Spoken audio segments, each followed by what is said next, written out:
Hello everyone, welcome to my study channel. हम एक topic आज जो पढ़ेंगे वो है प्रोटोजोआ से होने वाले रोग और कवक से होने वाले रोग। और पिछली वीडियो में हमने आपको विषाणु से होने वाले रोग और जीवाणु से होने वाले रोग को फुल डिटेल में कवर किया है, अच्छे से पढ़ाया है, सारे टॉपिक क्लियर करके हमने पढ़ाया है। और फिर हम आज प्रोटोजोआ से और कवक से होने वाले रोग के बारे में पढ़ेंगे। तो प्रोटोजोआ से कौन कौन रोग होते हैं और कवक से कौन कौन रोग होते हैं ये पढ़ेंगे। तो यहाँ से भी क्वेश्चन पूछ लिए जाते हैं कि प्रोटोजोआ से होने वाले रोग का नाम बताइए। चार चार दे देगा कि मलेरिया, पूछ देगा कि प्रोटोजोआ से कौन कौन रोग होते हैं, तो 3 को अलग ऑप्शन रहेगा और एक इसमें से कोई रहेगा। तो इस टाइप के क्वेश्चन बनते हैं। तो हम प्रोटोजोआ वाले रोग देखते हैं। इसमें कौन कौन है? एक मलेरिया है, पायरिया है, नींद की बीमारी है, हाथी पाँव रोग होता है, इसमें पैर फूल जाता है, आप लोगों ने देखा होगा, काला जार और पेचिस। फिर हम कवक वाले रोग देखते हैं। म्यूकर माइकोसिस है ये। फिर गंजापन होता है, इसमें कवक से ही होता है। खाज से होता है, मतलब खाज भी बीमारी का नाम है, खाज होता है। फिर दाद होता है, दमा, गठिया और एथलीट फुट, ये अलग है। ये हाथी पाँव रोग यहाँ पे हमें भी क्लियर कर देते हैं।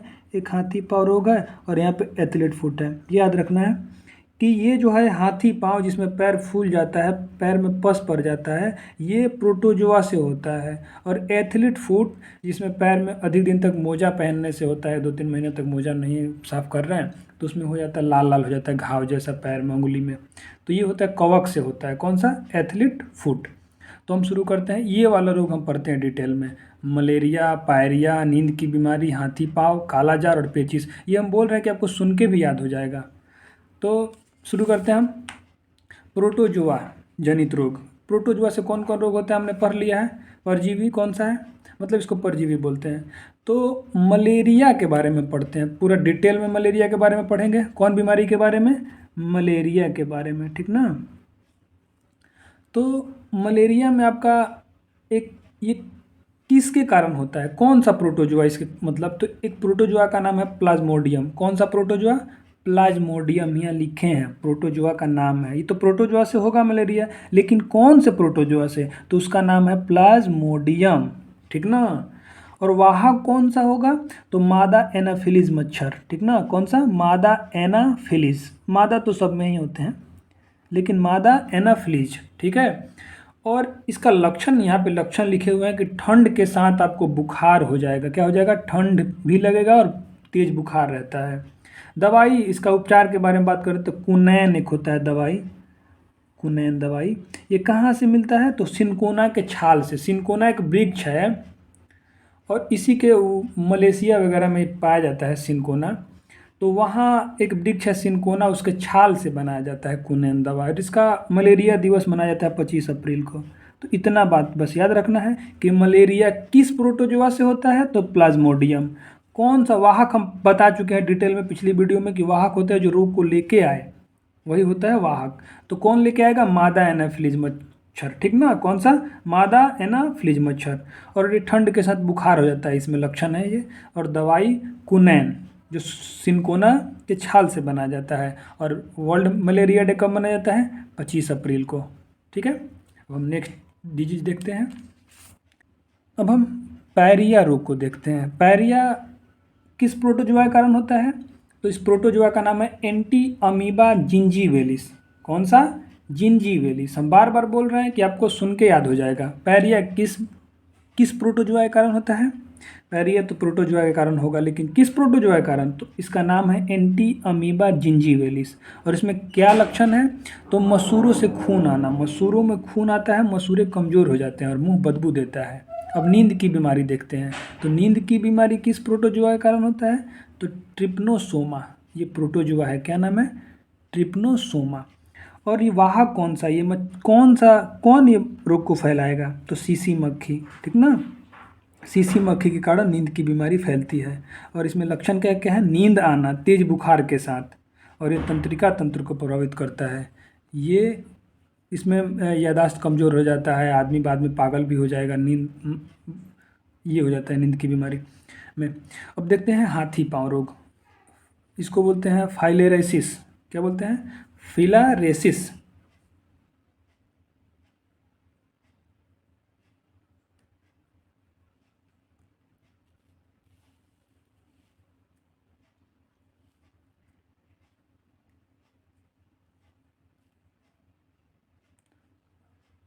अब हम देखते हैं हाथी पाँव रोग। कौन सा? हाथी पाँव रोग, फिलरेसिस। ठीक है, ये किस प्रोटोजोआ के कारण होता है? तो वुचेरेरिया वैनक्रॉफ्टी। क्या है? वुचेरेरिया वैनक्रॉफ्टी के कारण होता है। वैनक्रॉफ्टी होता है, ये प्रोटोजोआ का नाम है। हाथी पाँव रोग प्रोटोजोआ से होगा। कौन से प्रोटोजोआ? तो वुचेरेरिया वैनक्रॉफ्टी। ठीक है, ये मादा क्यूलेक्स मच्छर के कारण फैलता है। वाहक कौन सा है? कौन सा फैलाएगा इस रोग को? तो मादा क्यूलेक्स मच्छर। मेरी शब्दों को ध्यान से सुने कि हम क्या बोल रहे हैं। कौन फैलाएगा? वाहक इसको बोलते हैं। वाहक कौन सा होगा? तो मादा क्यूलेक्स मच्छर। और क्या होता है? टांग में पस पड़ जाता है, मोटा हो जाता है, फिर सूज जाता है, मोटा हो जाएगा पूरा, और उसमें मवाद जैसा हो जाता है, और ये सूज जाता है, फूल जाता है। ठीक है, तो हम नेक्स्ट देखते हैं। अब हम देखते हैं दो और बीमारी है इसमें। एक है काला जार और एक होता है पेचिस, जिसको डायरिया बोलते हैं। काला जार देखते हैं, ये लिस्मेनिया डोनावानी के कारण होता है। कौन सा प्रोटोजुआ? इसका प्रोटोजुआ से होगा काला जार, लेकिन कौन सा प्रोटोजुआ? तो लिस्मेनिया डोनावानी। कैसे फैलता है? कौन फैलाएगा इसको? वाहक कौन सा होगा? बार बार हम वाहक के बारे में बता चुके हैं। ये बालू मक्खी के कारण फैलता है। कौन सा? बालू मक्खी। ये अस्थि मज्जा को प्रभावित करता है। अस्थि मज्जा, और तेज बुखार हो जाएगा आपको। तेज बुखार होगा और अस्थि मज्जा प्रभावित होगा। तो लक्षण क्या है, मतलब कैसे मालूम चलेगा? तो डॉक्टर देखेगा कि आपको तेज बुखार हो रहा है तो जांच करवाएगा काला जार का। फिर अस्थि मज्जा तो प्रभावित होगा। बोन मैरो जो हड्डी के अंदर जो होता है, उसमें हड्डी के अंदर पाया जाता है अस्थि मज्जा, वो प्रभावित हो जाता है। फिर हम पेचिस देखते हैं, डायरिया। डायरिया कैसे हो जाएगा? तो एंटी अमीबा हिस्टोलिटिका। कौन सा? Anti amoeba histolytica. ये एक बार सुन लीजिएगा, याद हो जाएगा। हिस्टोलिटिका द्रव, पानी उन्हीं से फैलता है ये, ठीक ना, लिक्विड से। और खून के साथ दस्त आता है और छोटी आंत को प्रभावित करता है। तो यहाँ कंप्लीट हो गया मेरा प्रोटोजोआ वाला रोग। अब हम देखते हैं कवक या फफूंद वाले रोग। कवक, फंगस, जिसको फफूंद भी बोलते हैं। इसमें म्यूकर माइकोसिस, ये बहुत बीमारी खराब है। म्यूकर माइकोसिस क्यों? क्योंकि आँख का रोशनी हमेशा के लिए चला जाता है। हम लिख दिए हैं कि आँख की रोशनी हमेशा के लिए जा सकती है। ठीक है, आँख की रोशनी हमेशा के लिए जा सकती है। ये क्यों होता है? ब्लैक फंगस के कारण होता है। ब्लैक फंगस और जानलेवा बीमारी है, ठीक ना। तो म्यूकर माइकोसिस पूछ लेगा कि आँख की किस प्रकार की बीमारी है, तो आँख की बीमारी है, ये कवक जनित रोग है, कवक से होता है। और कौन से कवक? तो ब्लैक फंगस एक होता है, उस कवक, और जानलेवा बीमारी है। और इतना घातक बीमारी है कि आँख की रोशनी हमेशा के लिए जा सकती है, ठीक ना। खराब हो जाए। गांव में कभी कभी देखे होंगे कि वो आँख उनका ठीक था और एक बैग आँख उनका खराब हो गया। तो म्यूकर माइकोसिस यही कारण है, ठीक। और इसका कारण यह है कि जहाँ ज़्यादा लकड़ी उकड़ी रखा होगा और पानी उनी पड़ रहा होगा, नमी होगा, तो वहाँ कवक उत्पन्न होते हैं और आप वहीं सोते होते हैं। जैसे गांव के लोग पलानी उलानी में सोते हैं, लकड़ी के घर में। तो अब आज भी बहुत लोग सोते हैं, तो वहाँ पे आप लकड़ी उकड़ी रख दिए हैं, चाहे भूसी उसी धान उनका रख दिए हैं, और पानी उनी हुआ, सड़ गया बरसात के दिनों में, और वहाँ ब्लैक फंगस उत्पन्न हो जाते हैं, और उसी कारण से हो जाता है रात को मतलब। तो ध्यान रखना चाहिए कि साफ़ सफाई का। और गंजापन देख लेते हैं। टीनिया कैपिटिस ही पूछा हुआ एग्जाम में, गंजापन क्यों होता है? तो एक कवक का नाम है टीनिया कैपिटिस, ये इससे फैल जाता है। तो इसी को नष्ट करने के लिए आजकल शैम्पू उपलब्ध है कि आप लगाएंगे तो ये सब हट जाता है। लेकिन ज़रूरी नहीं है गंजापन केवल टीनिया कैपिटिस से भी होता है। मिनरल्स, प्रोटीन, फिर विटामिन की कमी से भी हो सकता है। तो खान पान से भी हो जाता है, लेकिन टीनिया कैपिटिस मुख्य कारण में होता है। और खाज, एस्केविज, ये होता है एकरस एस्केविज के कारण। एकरस एक फंगस है, फफूंद है। फफूंद या कवक या फंगस बोलिए, एकरस एस्केविज के साथ। इसमें क्या होगा? आपको खुजली होगी और आप उसको खुजवाइएगा तो बाद में सफ़ेद दाग हो जाता है, सफ़ेद सफ़ेद दाग होता है, देह शरीर में अच्छा नहीं लगता है। तो ये खाज होता है। क्यों होता है? एकरस एस्केविज के कारण। ये हम कवक बता रहे हैं, ठीक है। अब हम आते हैं 4 नंबर पे दाद के बारे में पढ़ते हैं, जिसको रिंग वर्म बोलते हैं। ये होता है, क्यों होता है, कौन से कवक कारण? तो यहाँ पे हम लिख दिए हैं ट्राइकोफाइटन लेरुकोसम, ठीक ना। कौन सा? ट्राइकोफाइटन लेरुकोसम, ये कवक का नाम है। और ये संक्रामक की बीमारी तो पढ़ ही रहे हैं। और ये त्वचा लाल और गोल गोल दाने हो जाते हैं, ठीक ना। त्वचा लाल और गोल गोल दाने होते हैं। ये देख लेना, एक बार आप वीडियो देख लीजिएगा, चाहे 2 बार, तो आपको याद हो जाएगा। ट्राइकोफाइटन लेरुकोसम। और ये पढ़ के आप कोई भी बुक पढ़ सकते हैं, ऑब्जेक्टिव क्वेश्चन लगा सकते हैं, आसानी से बना देंगे क्वेश्चन। ये कोई इतना हार्ड टॉपिक नहीं है।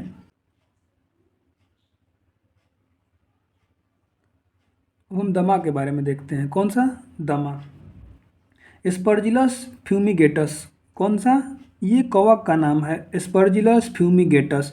इसमें O2 की कमी हो जाती है। क्या होती है? O2 की। देखिएगा गांव में दमा उमा, वो थोड़ा सा मशीन जैसा रहता है, उसे हवा लेता है, सोई सोई करके लेता है लो, हवा लेता है लो, सोई से मतलब आवाज़ करता है ऐसे। उसको इन्हेलर बोलते हैं। क्या बोलते हैं? इन्हेलर। तो ये याद रखना है कि इन्हेलर में क्या होता है? ऑक्सीजन रहता है और हीलियम रहता है। ऑक्सीजन कितना? 85% ऑक्सीजन और 15% हीलियम रहता है, उसमें बड़ा रहता है। उसी टाइम दिया जाता है उन लोगों को, तो वो बीमारी ये ठीक करता है। ठीक नहीं करता है, ऑक्सीजन की पूर्ति करता है। ऑक्सीजन लेवल जो घट जाता है तो उसकी पूर्ति करता है ये। तो दमा कैसे होता है पता हो गया हम लोग को, एस्परजिलस फ्यूमिगेटस से। इसमें क्या होगा? ऑक्सीजन की कमी हो जाएगी और हम लोग इन्हेलर का उपयोग करेंगे ऑक्सीजन की पूर्ति करने के लिए, ठीक। और हम जब बीच में पढ़ा रहे थे कवक या फफूंद रोग, तो उसमें हमने एक खाज रोग को पढ़ाया था, लेकिन ये दिख नहीं रहा था, ये लिखा हुआ। तो इसलिए हम बता रहे हैं कि जो खाज बीमारी है किस कवक के कारण होता है। तो कवक का नाम है एकेरस एस्केविज।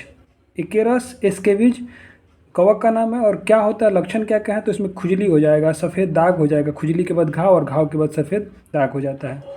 थैंक यू वीडियो देखने के लिए।